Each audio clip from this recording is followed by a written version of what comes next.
Good day.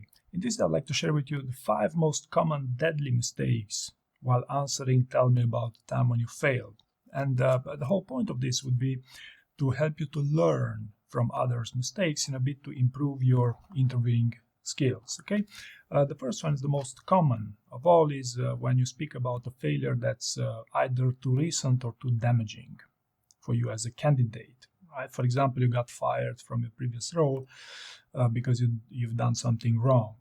Okay, the reason why this will not be to your advantage is because of the definition of behavioral interview. That is, they look at your past experiences as a predictor of success in your future role. Whereas if the past experience is too recent, the failure is very recent, that will be highly predictable of your performance in your future role, and therefore too damaging for you as well. Right now, there's also a scenario where people talk about failures that are too damaging for their reputation. Okay, for example, I once had a principal AI scientist who simply, had a string of failures for the past 2 years in their milestones, so to speak, that it was simply not a good idea to speak, or at least to put this as a string of failures, but rather, he should have picked his examples more carefully, right? So too recent or too damaging. Yes, this is a problem. The second type of failure you want to stay away from communicating in job interviews is a failure event that you cannot get over with. Okay, for example, you got pushed out of your previous role or the organization because you had some beef with your manager. Okay, this is, if it's still recent, chances are you will not be you will be having a hard time getting over that situation. Or people with failed startups, it will not come to you very natural to talk about your failed startup, at least for a few months after it fails, if not for longer. Right? So long story short, if you cannot get over with, don't use that failure in the job interviews, because you're going to sound negative. Okay, and negativity shows in job interviews, and negativity is never to your advantage in these events. Okay, the third failure you'd want to stay away from in job interviews would be an inappropriate failure for the purpose of job interviews. For example, I failed job interviews, or I cannot find a job.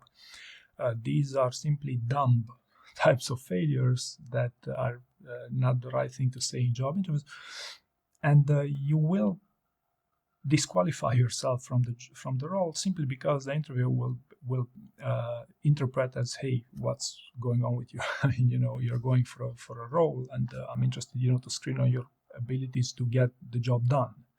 Okay, whereas if you come with something totally inappropriate, you can imagine how that will not go to your advantage. Maybe another mention here: if it's not your failure, then you should not use it either. Right? The fourth example of what you should not do in failure stories in job interviews would be to communicate 3 failure stories. And you would say, then, who on earth would communicate 3 failure stories in a job interview without getting asked for 3 failure stories? Well, I can tell you that there are candidates, and to get back to the principal AI scientist role I talked about in the beginning of the video, basically I did a setup with him, such as, for example, I asked him, hey, what makes you smile? I asked him a very easy question, a question to open up the candidate. And he said, what made him smile, also his family, his kids, and whatnot. Okay, and I asked him, I think, another very easy to answer question, after which I answered him subtly, okay, but had you had any shortcomings, as of recently? To which the candidate, was very upfront, was opened up to me, and told me his 3 most recent failures in the past 2 years, that he failed most of his initiatives in his role, and that's why he's looking to move on. Okay, but it was so damaging the way he presented those 3 failures, because he opened up, that he didn't even mention any sort of learnings from them. He just confessed.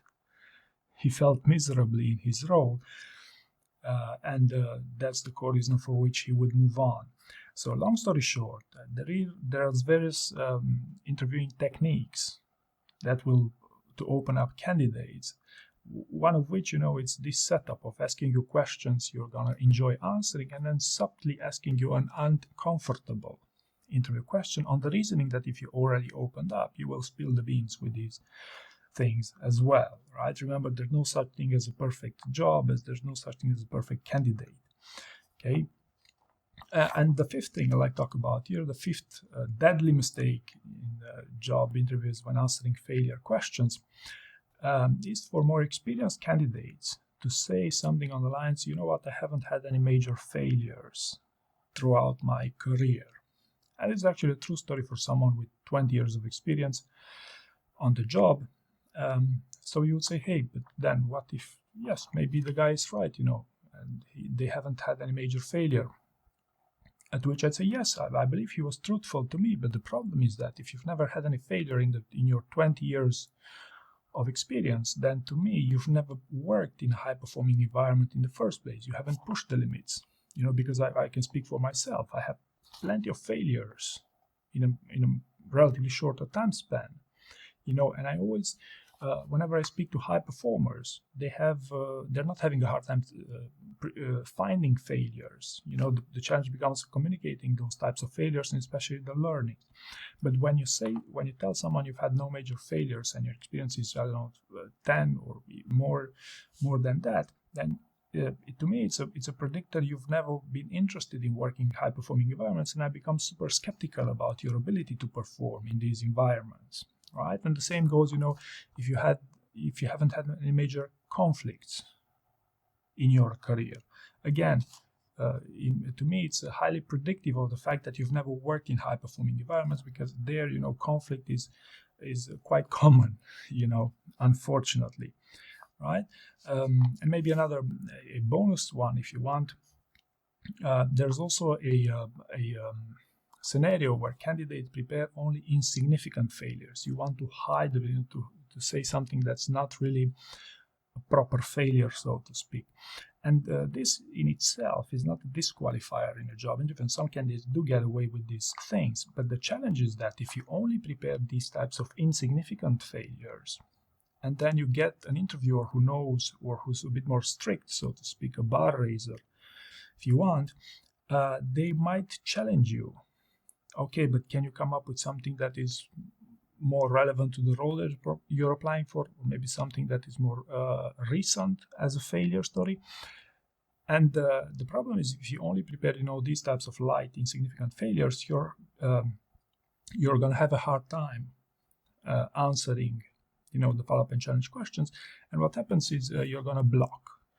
Okay, so that's why my recommendation to you would be if you have failures you don't feel super comfortable talking about, then you could prioritize the insignificant ones, or the better ones, so to speak, at first, and only keep that as last resort. But you should have that backup just in case, right? And maybe just as a closing, if you want to give the best possible answers to failure stories, you should focus on 50% learnings. So 50% of your failure story should be its learnings. Okay, this is what I found if you want the magic formula to give great answers to these failure questions. Okay, so I hope you found this useful, and thank you very much for watching.